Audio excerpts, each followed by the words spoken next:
We hear from Plato's Republic that the education of a virtuous citizen is based on two things, two words that many classicists claim are untranslatable: logos and musiki, sometimes translated as reason and culture or the liberal arts. Liberal, of course, being very different today than what it used to be. But Plato, who wrote the Republic, chose his words so carefully that some philosophers had claimed that every single word is put in absolute perfection, including words like and the. And musiki, originally meaning music, must have been there for a reason. So what if Plato meant exactly what he said? That the education of the heart, of the soul, is based on logos and music. And who better to ask than a musician? So in this episode of Ancient Greece Revisited, I have the honor to be joined by Nikos Xanthoulis. Welcome. Thank you for accepting our invitation. It's an honor. Thank you for the invitation. It is my honor to share with you so great ideas. Plato is the philosopher. All the others tried to interpret him. Our subnotes, someone said, in Plato's philosophy. Exactly. And the words that Plato used and the words that we find in ancient Greece are very difficult to translate. And a word as simple as musiki, as music, is not exactly translatable. And in many ways, these classicists that changed it had their reason. Well, musiki is a word that comes from the muses. And muses, the muse, were deities. The 9 muses were daughters of Mnemosyne, memory. And they were daughters of Zeus. But let's see the root of the word muse. The root is the verb mo, that means I wish. And who doesn't wish to party? The muses were very welcomed by the gods on Olympus to dance, to sing, to discuss. All of them, they were the symbols of the knowledge, of part of the knowledge. For example, Terpsichore, it is the muse of dance. Or Calliope, it is the muse of nice poetry, of epos. Every muse had a special talent, and all together they were the core of the human knowledge. But let's see also what music was in ancient classical times. Music was much wider than we can understand. Music was dance, music as we can understand, as the science, art of sounds, and poetry as well. When Plato says that the music is the way that the children structure their soul, he knows that through the rhythm, through the harmony, through the melody, the 3 elements of the music, these 3 elements are enough to build a well-structured soul. And we also know that Plato, to a certain degree, was a Pythagorean. And that for Pythagoras, what you just mentioned, music and these 3 elements had a mathematical underpinning that somehow was almost like the matrix that we live in, the program that runs the universe almost, is made by these numbers, by these symmetries and these sequences. Yeah, all these ideas by Pythagoras, as the English say. I will say Pythagoras, okay? It's better for me. Till 2007, it was a kind of nice ideas, maybe a little bit mystical. 2007 AD. 2007 AD, exactly. At that time, the observatory Chandras by NASA discovered that it exists, the basic sound of the universe exists, and it is 56 octaves below the B flat. 56 octaves below this note is the basic sound after the Big Bang. And it was the scientists that discovered that, not a simple ancient mind. But Pythagoras was not a simple mind. Did he hear the music of the universe? Who can say? No, maybe not. Maybe he felt it. And this is the very core of not exactly the knowledge. Do you remember that Bertrand Russell says, wisdom, we lost the wisdom because of knowledge, and we lost the knowledge because of the information? Yeah, I think it was T.S. Eliot. Yeah, it was T.S. Eliot, you're right. Because Bertrand Russell, just to correct this, would not have a very high opinion of Plato, but he didn't have a high opinion of anyone who was not him. So that's for a different episode, I guess. But yes. T.S. Eliot had this line. He said, where is the knowledge we lost? Where is the wisdom we lost in knowledge? Where is the knowledge we lost in information? And this is the time of information. It was a very timely verse back then, because it was, I guess, before the information revolution. So it was very timely for him to say that. Okay, what we need to do as human beings is to try to rediscover the music of the universe. Can we do that? I'm not sure that we can do that, but I must tell you something. Some months ago, I was at Ianos library here in Athens. One of the best. One of the best here in Athens, presenting a book by a friend. And he asked for me to play my lyre. And they asked me, what do I find practicing the lyre? And I said, with the lyre, as every musician that he can play in a very high level, with the lyre, I tried to catch the moment, this special moment, that I understood that I can find the harmony of the universe. And I said at that moment, it happened only once, but I said, yes, I can do that. But it was only once that I got it. Unfortunately, hopefully, I think I can do that again. And was this a real experience? Yeah, it was a real experience, a mystical experience. Okay. It's not the time, this time that we live, of mystical experiences, but no. The mystical experience exists.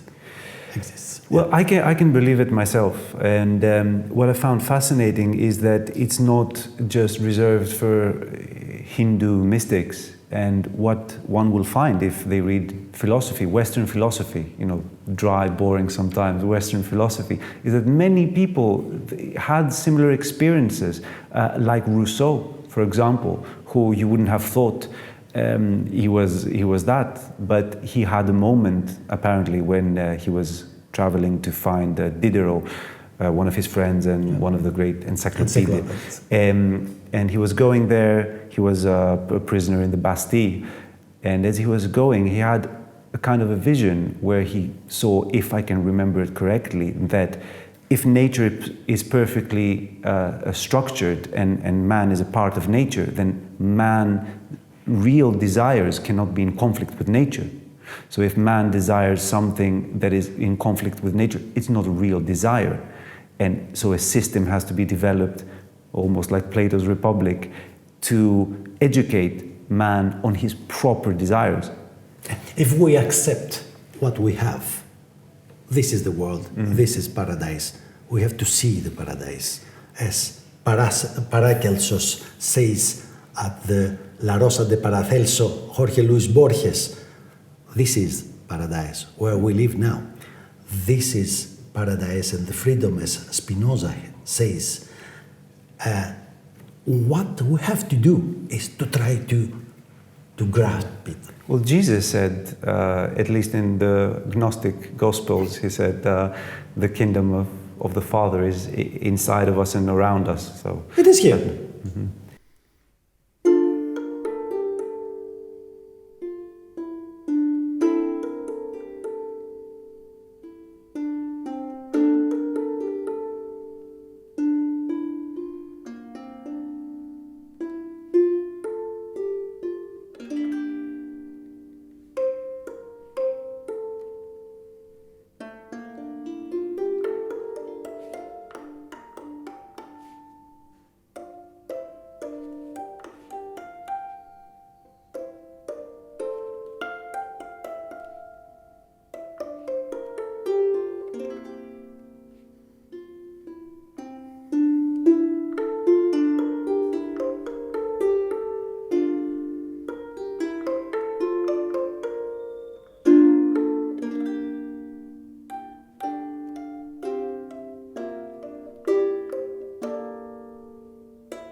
And how did you encounter this beautiful instrument?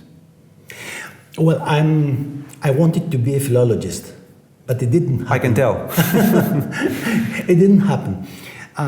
I became a musician because when I was very young, at the age of 18 years old, and I was at the Athens Conservatory playing the trumpet, my teacher took me by hand and we went to the director, and my teacher said to the director of the conservatory, this will be the next trumpet professor of the conservatory. So at the age of 18, you can understand, you decide to go this way that somebody else decided for you. And I did that. I didn't regret, of course. After 4 years, I became the principal trumpet player of the opera in the Greek National Opera, and I stayed there for 25 years, played. A hard task, I could say. It is a kind of athletic procedure to play the trumpet. Mm-hmm. So I had 6 times operation of hernia, for example. From anxiety. Yeah, exactly. And it was very hard. With the lyre, it's totally different. But I cannot say that for sure that it is different because the lyre came after my trumpet. So I walked all this path practicing the instrument, and maybe I had to walk the same path with the lyre. Oh, you had the discipline, you had the... Exactly. Exactly, the routine, the discipline of every day. The trumpet opened the clearing in the forest, and then you paved it in stone. And I used all this information, all this knowledge. Of the trumpet. It is a kind of information as well. For example, when I use the harmonics, and I will explain later the harmonics, because if I play a note here and it's another. The same idea of harmonics, of playing the harmonics, is in trumpet as well. We play with harmonics because we have only 3 valves to play on trumpet. And there's only one tube. You do everything with your lips, with your diaphragm, and your experience of using your lips as the singer does. And what I find fascinating by these 2 instruments is that in ancient Greece, these 2 categories, the pneumatic pnevsta instruments, like the flute, like they salpings, didn't have. The ancient salpings as salpings. Well. And the stringed instruments were thought to represent almost different spiritual principles. The pneumatic ones were more Dionysiac, you could say, were more wild, primal. They stirred up the senses and sexuality, and the stringed instruments were Apollo's. It's painting it in very broad strokes. It's not that someone wrote it as clearly, but I think we can discern it that Apollo obviously played the lyre, and Pan, the goat god, played the flute, the pan flute. And did you feel a transition between these 2 instruments, almost like a spiritual transition, passing from the pneumatic, where you use your whole body and you breathe in and you exhale, and something that you can almost think mathematically while you play? Did you, or is it a layman's passion to see these differences? Well, yes, you're right, but you have to play with all your body, even the lyre, with the lyre. The real artist plays always with his whole body. If you don't do that, you are not a good artist. And was there a moment when you encountered the lyre? Do you remember it as a clear moment, or was it slowly being led from your classical studies to that instrument? Or was there a single moment where the skies parted and... Okay, what does it mean, classical studies? What is classical? Classical means pure, means in music, in terms of music, it is clear sound. You control the sound. When you want, you play forte, you can play piano, you can play crescendo or diminuendo, but you control everything. You can control the type of the voice or of the sound that you want to make, and you know the goal of every melody, of every musical strain. Yes, this is what classicism means in music.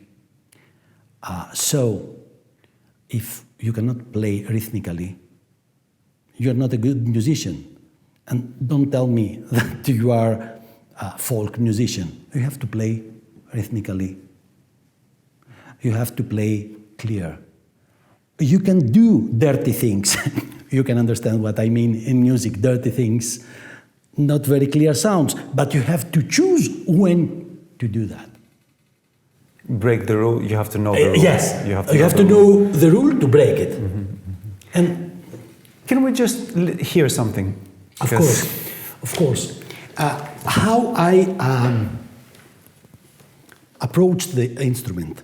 In the beginning, I said I will buy a decent instrument, and then I will look at the depictions of the potteries to see the posture of the body, of hands, of the fingers.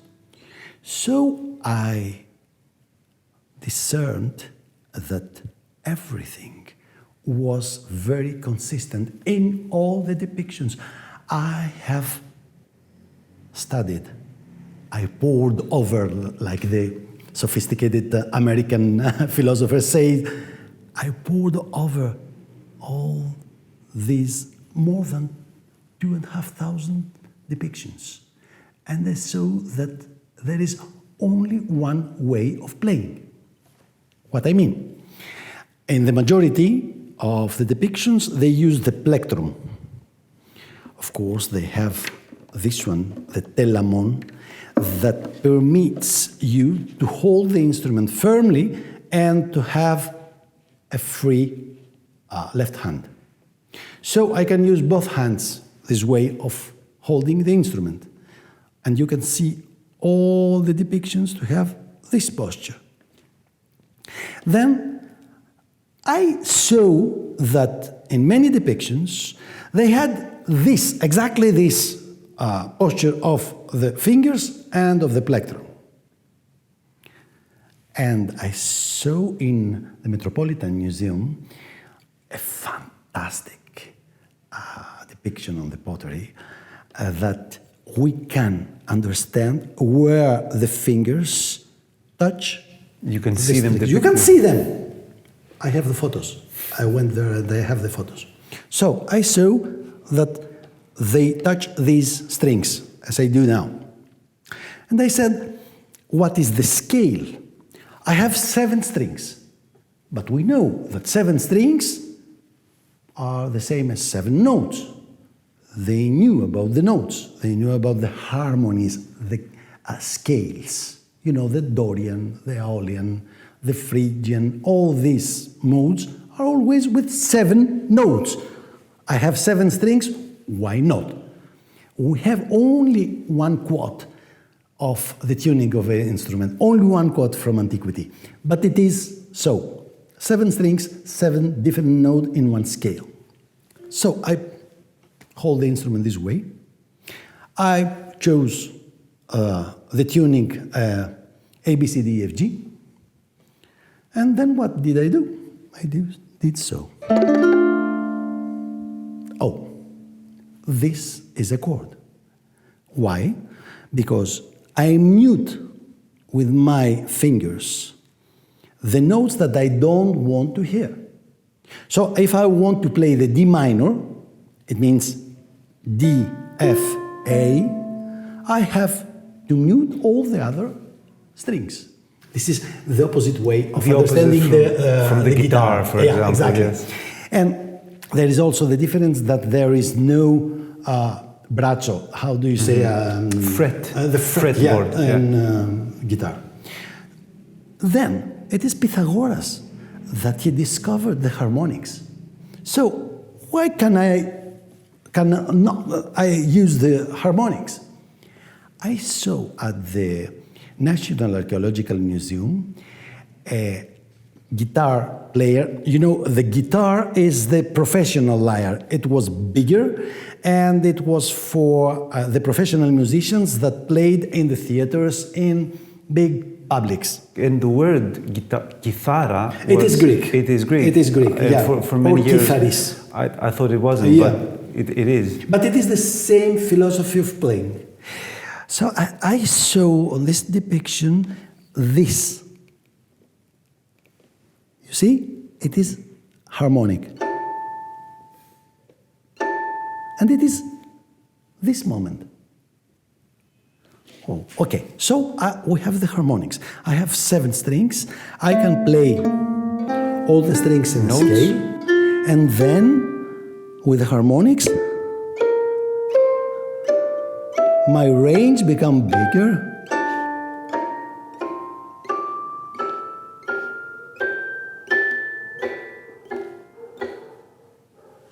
So the range has expanded. And this is the first step. You laid out the possibilities like that. Exactly. Then, from trumpet, in trumpet we have the double tonguing. When we want to play very quick staccato, we use the taka taka taka taka taka taka with the tongue. With the tongue. Then I saw that I have two hands. So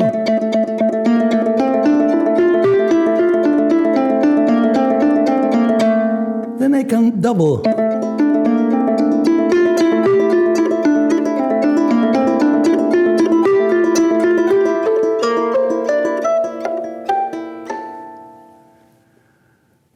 Then I saw that there is the possibility of playing the chromatic as well. And I presented the first Delphic hymn to Apollon, that it is from 127 or 8 BC. It was found on the wall of the Athenian treasure in Delphi. And we could use the chromatics, for example.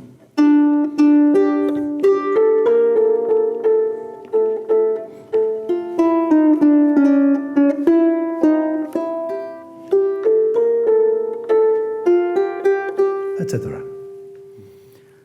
It is fantastic. You cannot imagine that this instrument can play the chromatic scale, but it is possible.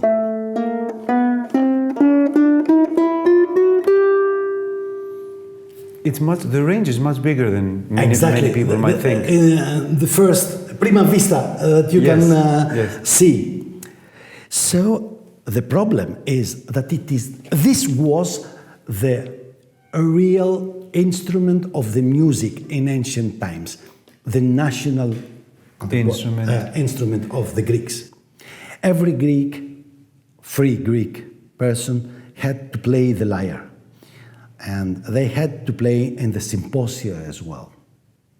Which is very different from today, that almost every Greek student has not to play. Yes, but you know very well that if we go to a symposium, for a dinner, and there is somebody that plays the piano and sits on the piano and he plays many songs of Greek repertoire, of modern Greek repertoire, and everybody sings. It's one of our best feats we ever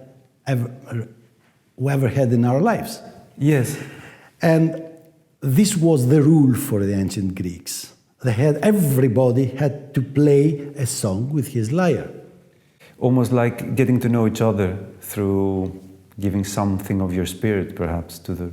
And there is something definitely in playing live, because we had a little conversation before where you said how once technology came and we had recordings and we could hear everything. Yes. But something was lost, and I remember a very long time ago I was stuck in the north of Finland, where a friend of mine lived, and we were snowed in, and we discovered that his wife was an excellent pianist and singer, and we didn't know, because Finnish people usually very quiet when talking about themselves, the opposite of Greeks. And she started playing, and I still remember that night. It was a magical night, and I didn't know. And I bet that if I heard these same songs, because I looked these songs up, they were like pop songs, they did not have that feeling, even when played by the original musicians. Could you imagine you to speak Finnish, this so hard language, and to sing with them?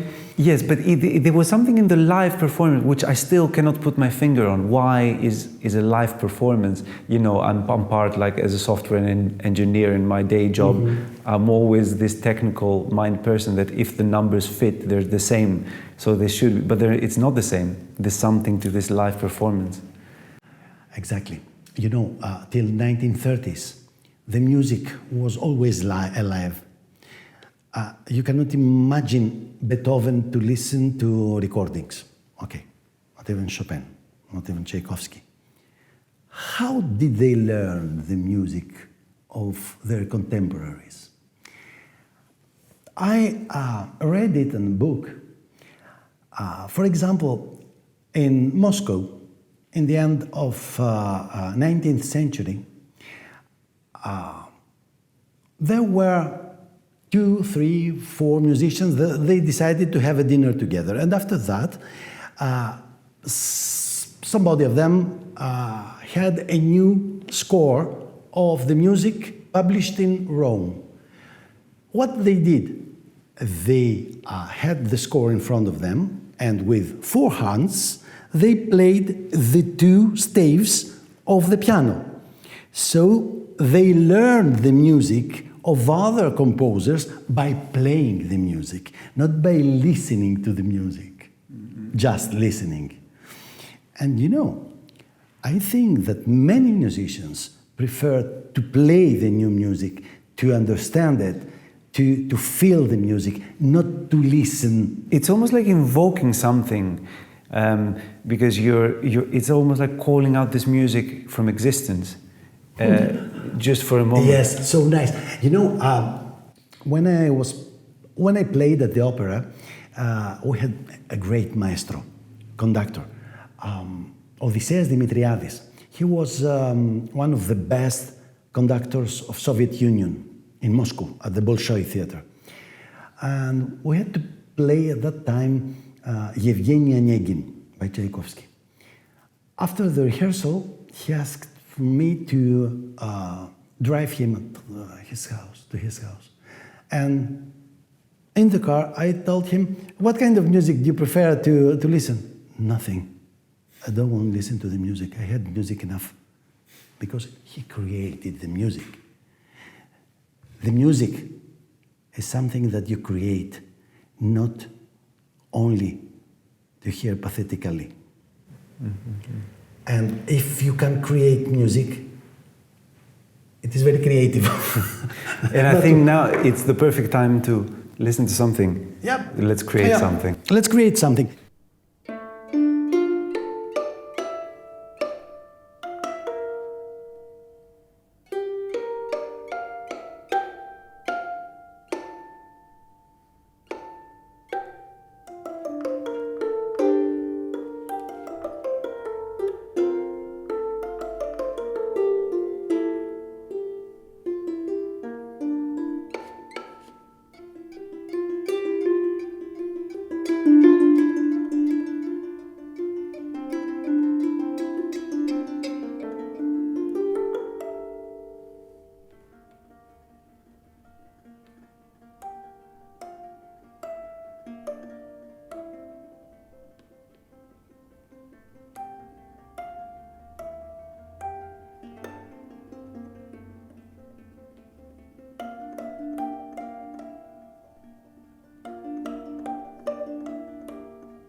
the main instruments were three: the lyre, the diavlos, the double aulos, and the tympanon, maybe we could say.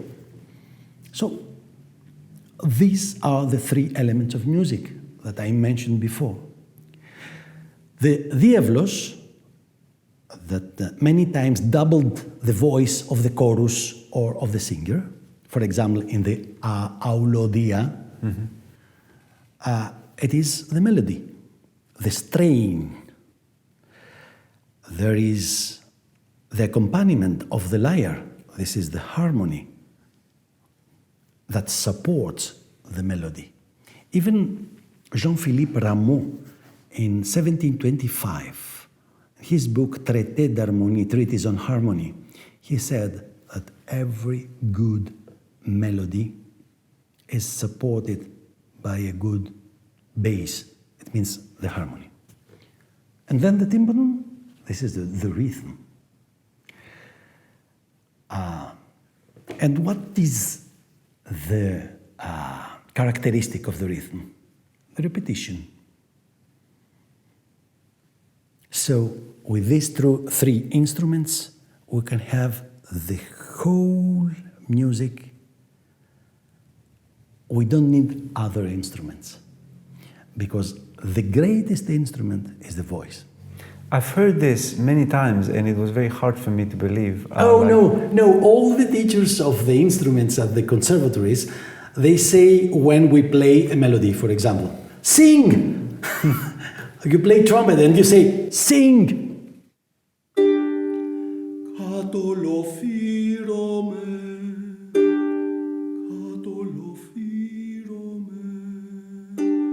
materos emasas, os anavakhevi, omega solvo su, monimos envrotis, αναδελέφωσος της ακατούθωας, την αξάς βρεμών, κατέκλεισεν δίνον πόνον, ως πόντου λαβρής ολεθρήσιν εν κοίμαση.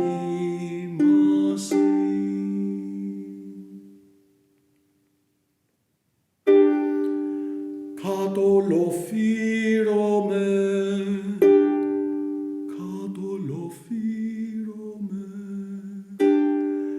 materos emasas, os anavakhevi, omega solvo su, monimos envrotis, αναδελέφωσος της ακατούθωας, την αξάς βρεμών, κατέκλεισεν δίνον πόνον, ως πόντου λαβρής ολεθρήσιν εν κοίμαση.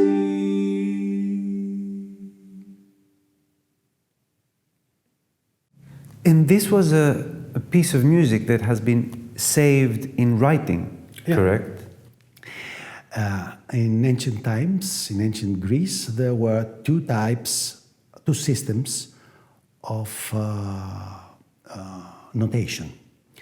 A vocal one and an instrumental one.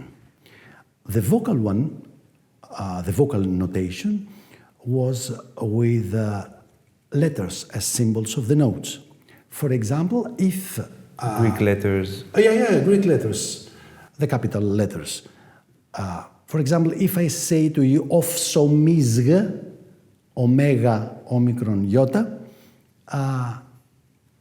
an ancient Greek musician could understand that it is fa, sol, la, si, do, re, mi, fa. F, G, A, B, E. And were the scales similar? How we know that? how we know the scales, yeah.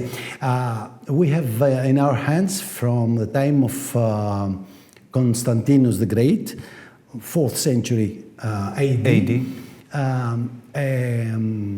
A treatise, a musical theoretical treatise by the author Alypius.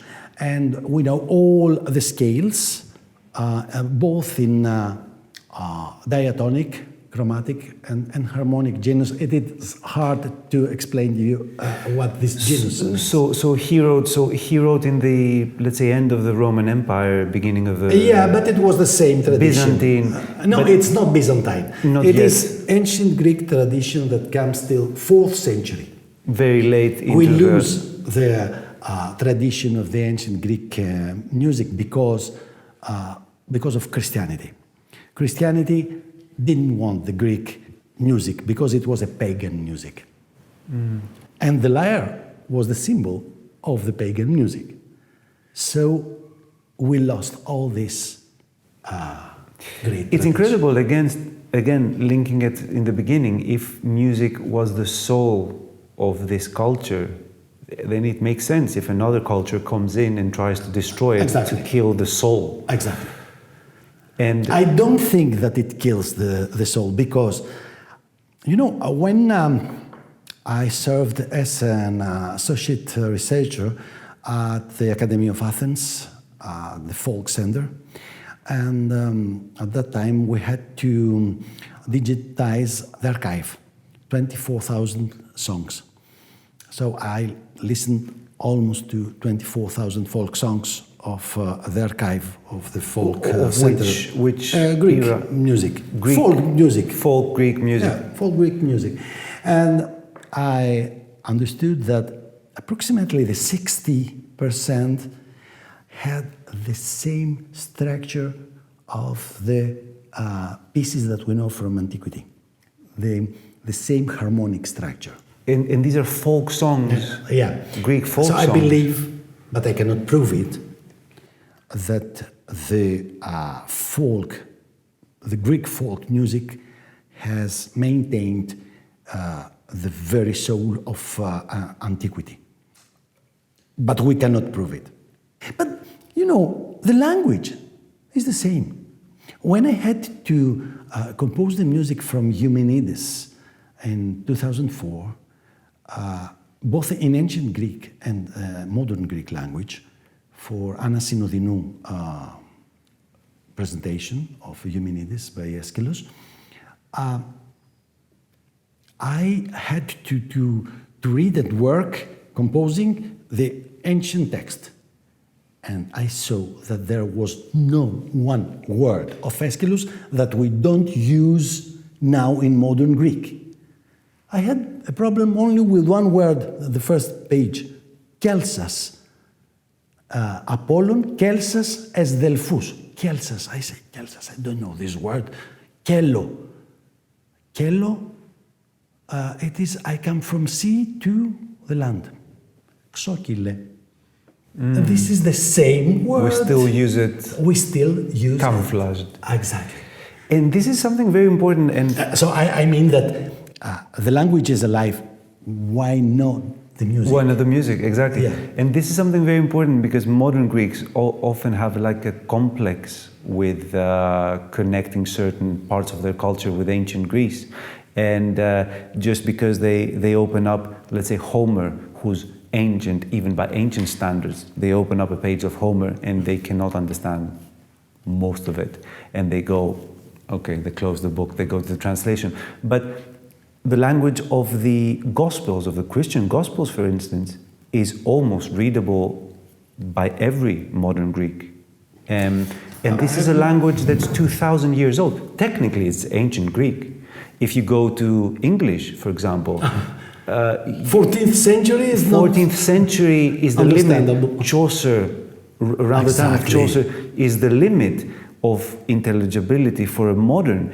If they go and read like the first poem in English language that's been saved, Beowulf, nobody can understand Beowulf. It's more German than English, and Greek is not like that. My grandmother from the island of Skopelos, with folk clothes, she went to school only for 3 years, and she could understand everything from Gospels, from the Evangelium. Exactly. Which is ancient Greek.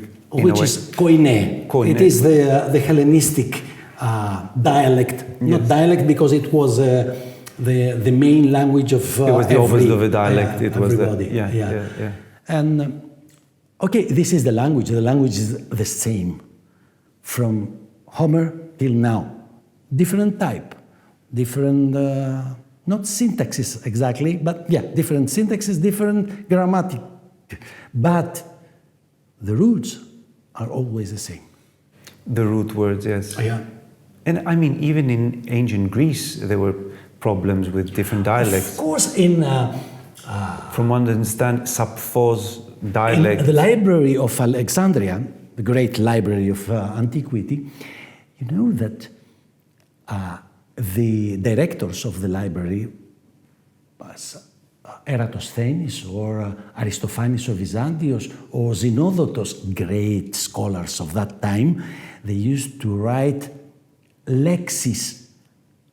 In modern Greek is words, but in koine, in the language of Hellenistic times, lexis mean lexicon, vocabulary.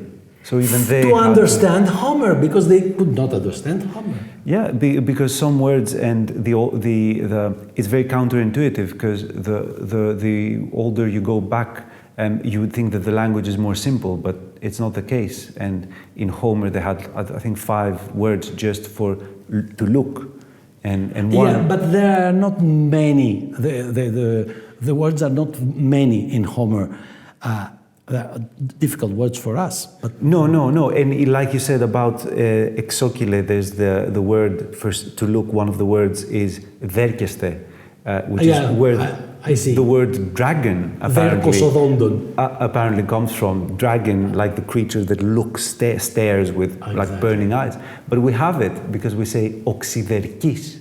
Oh yes, you're right. So we even that Homeric word, we have it. And you said something very interesting about the modes in music. Yeah. And me as a amateur guitarist, this is where I stopped reading theory. I learned theory, and then someone introduced me, my teacher, to the modes, and I could not understand it, so I switched. I think that I can show the modes on a special tune, on a special melody. Everybody knows Frère Jacques, Dormez-vous, the French folk song, medieval folk song. I will play for you the song as it is, and then I will change. I will pass to the next note as first note. What I want to say. Every note can be the beginning of a harmony. This is the A. It can be the beginning of a harmony. Now if I choose this one as first note, I have a different harmony.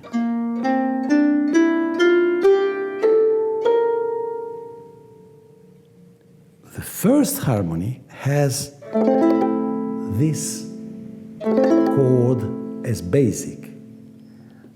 This harmony is totally different. In feeling. In feeling. This is the moral of the mode. We know the modes, Dorian, Phrygian, Aeolian, Mixolydian, from jazz, from medieval music. This is almost the same. I say almost the same because there is a gap at the theory of Western music in 4th century.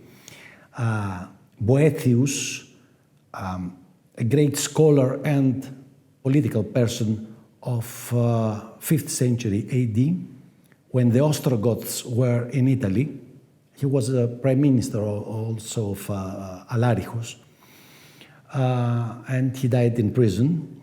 He wrote De Musica.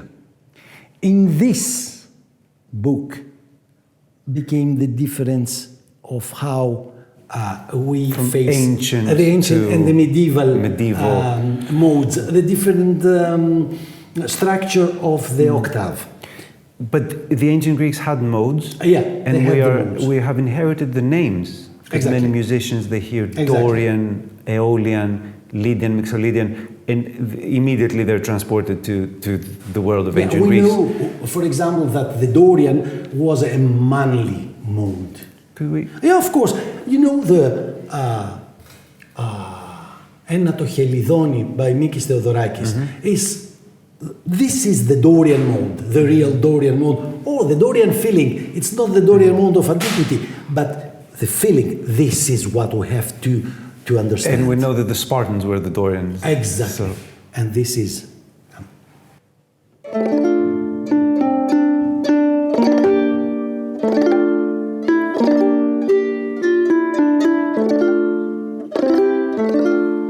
We can feel the solemn feeling of the mode. If I go to this mode,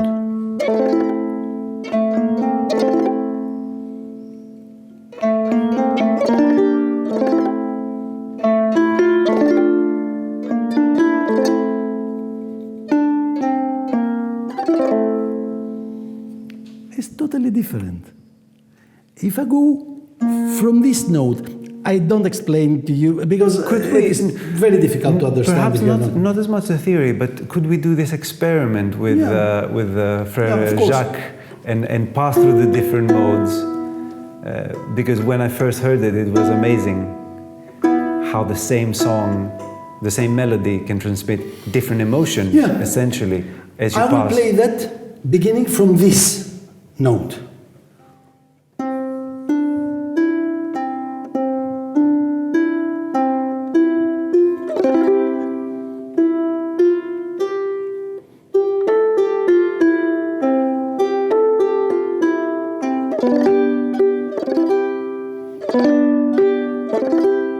Okay, this is the main note.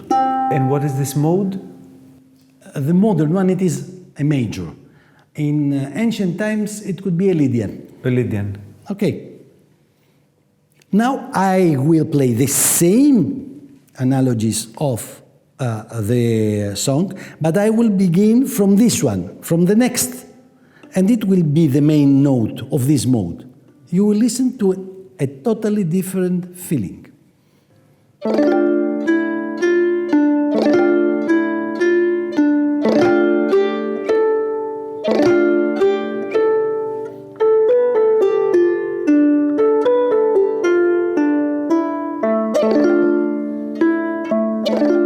Okay, now I will begin the same song, the same proportions, but the main note will be the next one, the E.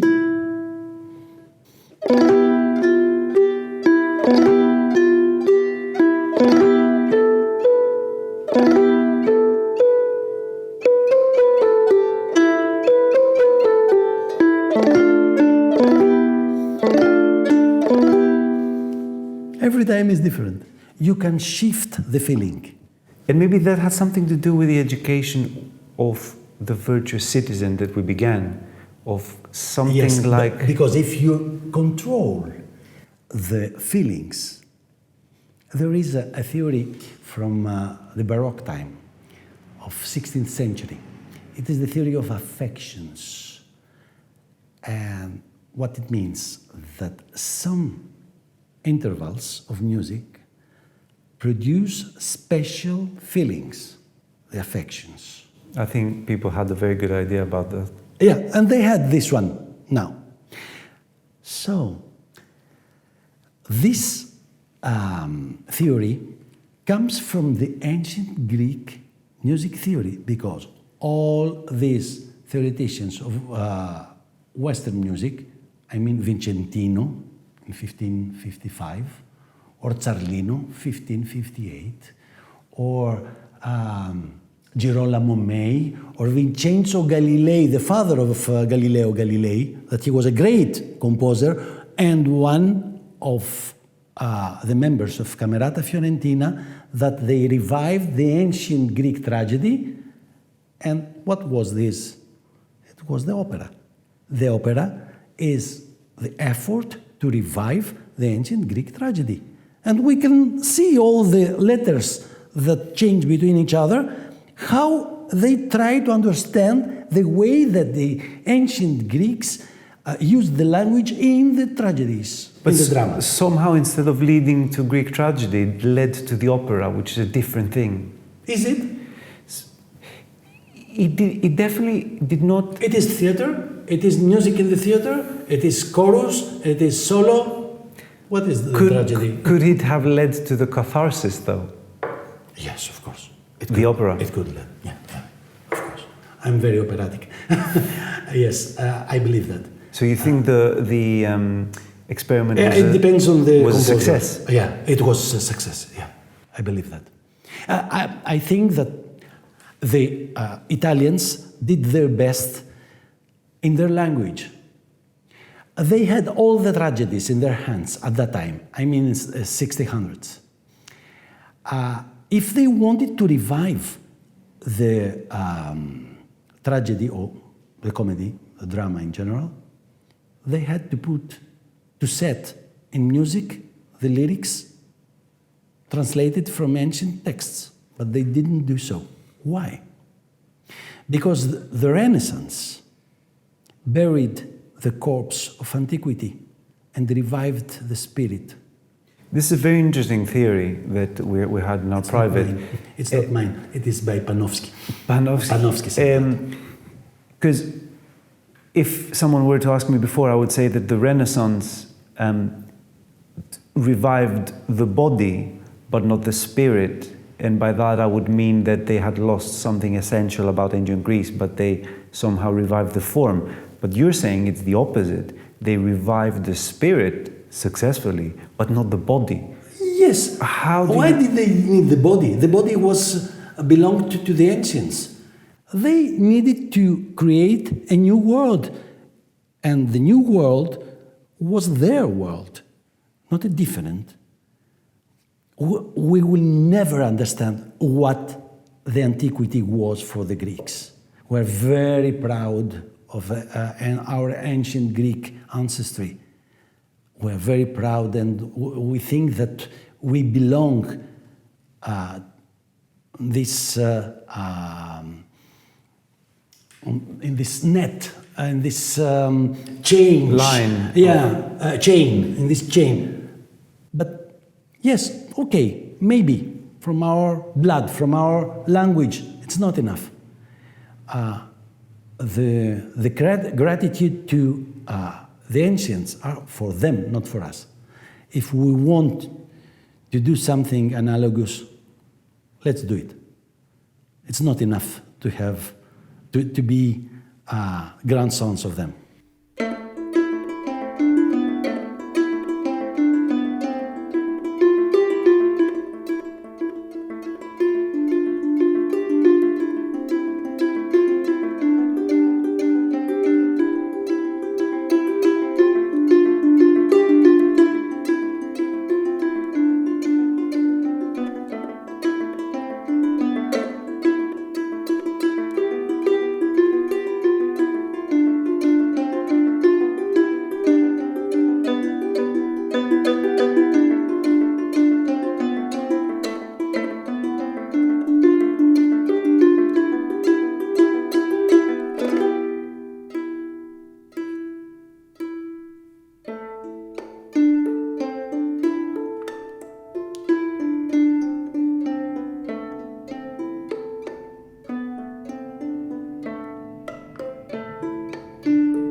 And what you said about the Renaissance is not restricted to music, correct? You were talking about the whole project of the Renaissance. This great scholar, Panofsky, he said about what I said before about the spirit of the Antiquity for the arts in general. For example, the great painting of Botticelli, Aphrodite, it was a painting by Apelles from Hellenistic times. And it is Plinius that described this painting, and Botticelli tried to revive it. To revive the whole painting. From the descriptions of a painting? Exactly. And the painting, of course, was lost. Yeah, all the paintings. All the paintings, because the materials were not. Only one small painting from 540 BC from the cave of Pisa is now at the National Archaeological Museum, and it was survived because it was in a cave. It was preserved. Yeah. But when it comes to music, we do have documents. We do have, and that's something that perhaps not many people are aware, that we do have complete tablatures, essentially would call them, from ancient Greece. Yeah. There are many papyri from Egypt. There are also from manuscripts that come from Constantinople, and in the library of Vissarione, that it is the basic part of the Marciana library in Venice. We have 16 treatises of ancient Greek music theory. And were they written in, let's say, the 5th century BC? It is from 4th century BC. But they're so old. Till 4th century. No, the manuscripts are from, the earlier is 9th century. Yes, of course. But it is the tradition of it is a copy of, copies. Manuscripts that were written in the 4th century BC, describing music. Yes, yes. We don't have the manuscripts of the originals, century. But we have, of course. I have worked on the manuscript of Vissarion in Venice, and it is of 12th century. It is magic. It is magical. When you take in your hands this manuscript, you see the letters of a Greek, and you feel. I remember when I was young, we used to take letters from relatives from America, and in the beginning we tried to understand their characters of writing, and after a while we understood how they write, and it was the same thing exactly, like a letter from the past. And at the margins there were other readers from other centuries. It is goosebumps. Taking notes on this. Taking notes in Greek. These were just musical pieces, or the treatises are on theory, but there are many papyri with music notes. We have also, from the tradition of manuscripts, about 4 or 5 hymns by the composer Mesomides from Crete, He was the beloved composer of the Emperor Hadrian, 2nd century AD. We have this small, this tiny papyrus from 408 by Euripides. It was in a bigger Illitarion, you know the difference between the manuscript, the codex, and the Illitarium. The Illitarium is what we say papyrus. The codex is the book, as we know it now. We have Seikilos Epitaph. It is 3rd or 4th century AD, and it was engraved on a stone. The stone now is at the Archaeological Museum of Copenhagen in Denmark. So it sounds like we have a lot. About 62. 62 manuscripts with incomplete, most of them. Some more than 10 are almost understandable. complete. Yeah, almost not complete, but understandable, and we can reproduce the music.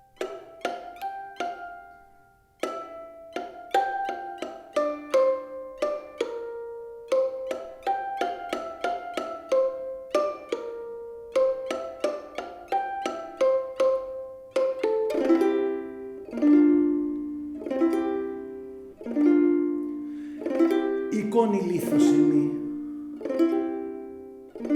τήθης είμαι Σίκυλος, εν θα μνήμης αθανάτου, σήμα πολυχρόνιον.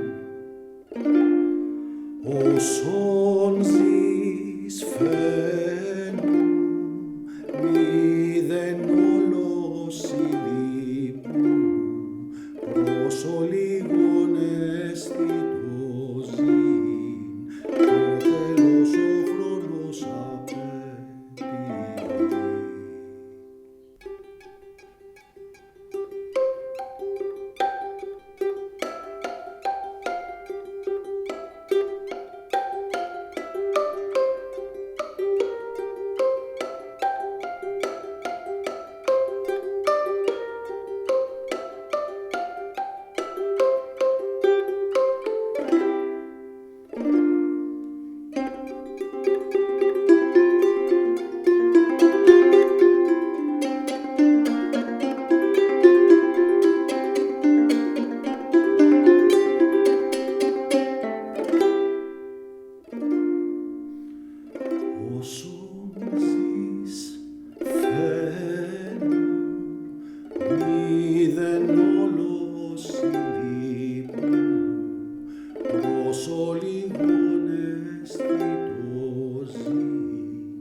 And if we have so much, why did you say in the beginning that we will never know what they experience? Not exactly know. We'll never experience what they'll please experience. Imagine that we find a score, and in this score is written everything that we can understand how to play this music. It's not enough, because this is the transmitter. Who is the receiver? You cannot understand the Chinese opera. Neither do I. Why? Because we don't know the symbols and all the codes. And the meanings.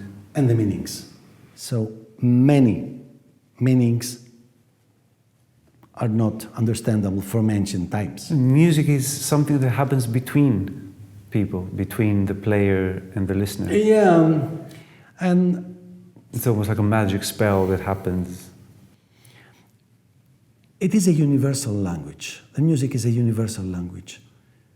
And you can approach the people, every person, through the feelings. I spoke before about affections. There was a trend, not exactly a trend, but an effort for for 10 years, about 10 years. It was Angelos Chaniotis from Princeton University that he tried to rediscover, to discover, to revisit, perhaps. Yeah, to revisit the feelings of ancient times. It's not easy. It's not easy. Yes, you can understand many things. It's not easy to think that they had different feelings to begin They with. didn't have different feelings, but something is stopping us, obviously. yeah. What is it? Who can say? I enjoy what I do now. And the ancient Greek music or the lyre is the aphormi. Because it's not the cause, it's the excuse almost. Yeah, it's the beginning of finding myself. And this is what I want to do. There are two ways of finding the ancient Greek music. One is totally scientific, but there is no feeling in this. The other one is music, and there is feeling in this. I prefer the second one. And could we marry the two, perhaps? Yes, but there are so many gaps in our knowledge that only your imagination can bridge them. The gaps. Because talking about feelings, I always have in my mind ancient Greek tragedy, which is something that fascinates me, and it's something that's lost, not because the text is lost. We have the text, we have a lot of knowledge, but somehow we cannot reproduce it. We don't know the music, for example, because all these great playwrights, they were composers. Euripides was the greatest composer. Everybody knew his music, his choruses. Even foreigners knew And today we think of Euripides as a writer, as a playwright. But back in ancient Greece, he was everything. This is very important to imagine that a single person wrote the logos, the word. He was the director. He was the director. He was the composer. Maybe like Sophocles, he was the actor. Even acting. Yeah. But at least these three, the words spoken and the music of the chorus, one man would write them. So it would be like a complete work of art in a way that today we live in a very fragmented society and existence, perhaps, where every person has their little niche. And it's impossible to imagine this completeness, perhaps, of the artist. It's so difficult to understand that because don't forget that these great playwrights wrote their tragedies or comedies or whatever in the frame of religious feasts. It was not theater as we understand today. This is the transmitter and the receiver that I said before. The set and setting, people, as some say. Yeah, I used to see, to watch a show in front of them, but it was a religious act. It was not just acting. It was religious, but there was a freedom that we don't find in other cultures. For example, the gods could be even ridiculed sometimes in comedies. Yeah, that is true. Yet remaining gods somehow. It's not the same ridicule that perhaps some atheists throw against modern Christians. They were so nicely human. It was a human kind of mocking something you love, almost. Exactly. That is lost. Exactly. And all this coming into modern Greece. You said that even in folk songs that myself and others in our team grew up with as children here in Greece, that in your opinion they have retained something of these ancient Greek modes. I felt it. It is my instinct, my intuition. Intuition, exactly. I have not the method to prove it. And if you want to be scientifically correct, you say, yes, I see something, please. You can understand that, you can feel that. You leave it for others to investigate. Yeah, Maybe in the future they can understand. What types of songs do you have in mind?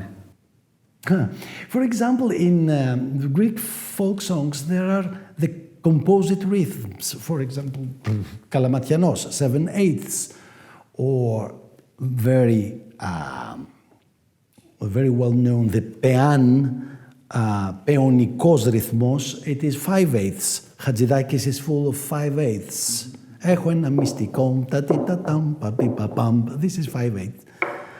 And some of these songs were in Greek films from the 1960s as well, so it's fascinating that... Yeah, and it's the same rhythm as the Delphic Pean of 127 or 8 BC. And Hadzidakis, since you mentioned the name, is some say the greatest Greek composer of perhaps the 20th century. Yeah, both Hadzidakis and Theodorakis. And Xenakis, of course, but Nikos Kalkotas as well. We have great composers. Hadzidakis tried to do something of a original of today, but echoing something of the past, I feel. I don't think that he tried to do so. I think that he felt the tradition in his heart. He could, by intuition,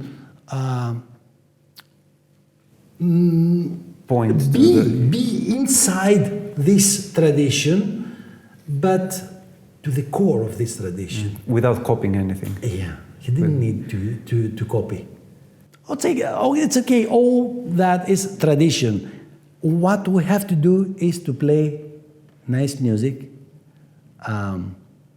very well educated, but alive. I want to play for everybody. And if I can speak to his soul, to his heart, this is enough for me. And if I use the lyre or the trumpet or, I don't know, the didgeridoo from Australia, do that. You have to do music and you have to be a part of this harmony of the universe. That's what I'm trying to do. Very good ending. So, where do we find you now? What is your effort with a lyre? Where are you now in life in relation? Yeah, I have a collaboration with the IMAP. It is a project, a European project to revive the ancient instruments. And hopefully I'll go to Italy in end of August for seminars. We begin piano piano, as the Italian says, slowly to teach the ancient instruments. During the summer I will have some concerts with operatic singer and violin and the cello. And it will be ancient Greek music, special arranged by me as a dialogue between ancient times and modern times. And you're also... We will play in Delos, in Delphi, in Olympia. All the sacred places. In Sunio, through the Greek National Opera. Very good. And you're also engaged in a teaching course. I have written a method of the lyre, to learn the lyre in 4 years. It is a very classical method of approaching the instrument. And you can find this method. I have a very good student from Thessaloniki. I had with her only 2 lessons, but she followed the whole system, my system of the method, and she plays fantastically. She is fantastic. She must have a lot of talent. Rosa Frangorapti is her name. Have you published that method? Or yes. People can find it online? Of course. I write is the edition. Okay, we'll definitely put the links below. So you're engaged in a project of really teaching the lyre and yes, but making I'm it very part. careful. I cannot. I'm old enough. I'm 58 years old, and I have worked a lot on music. I cannot teach amateurs. I cannot teach beginners. I'm very tired to do that. I have done that many years in my life, and I want real musicians to follow this method if they want. If they don't want, don't follow. And it's an original method, like It is an original, yeah. It is both in English and Greek, the text. And where do you see the lyre in, say, 15 years and 50 years? Oh, you know, this is a very nice instrument to have good time when you are alone. For example, do you remember Achilles after he lost the Chryseis, this girl, the slave Chryseis? Yes, he went he was near the sea with his golden formings, golden lyre, playing and trying to calm his wrath. So it's a very beautiful image. This this warrior image, and Achilles. I have done it many times for myself, for my problems, for my but where do you see it in our culture, in our current culture? Where do you see the lyre taking it a place? Yeah, I think that it could be a part of accompanying the Iliad and the Odyssey. I have done that in America many times. Even in Greece, we recited the whole Odyssey at the National Archaeological Museum in 1 year, once per month, 2 tragedies per month, 2 rhapsodies per month, 24 rhapsodies. It was fantastic. I think it is very nice to do so in a company with friends, to one page, each one, to read, and with the lyre to accompany this recitation. And you know, the recitation, the story is what we need. We need the story.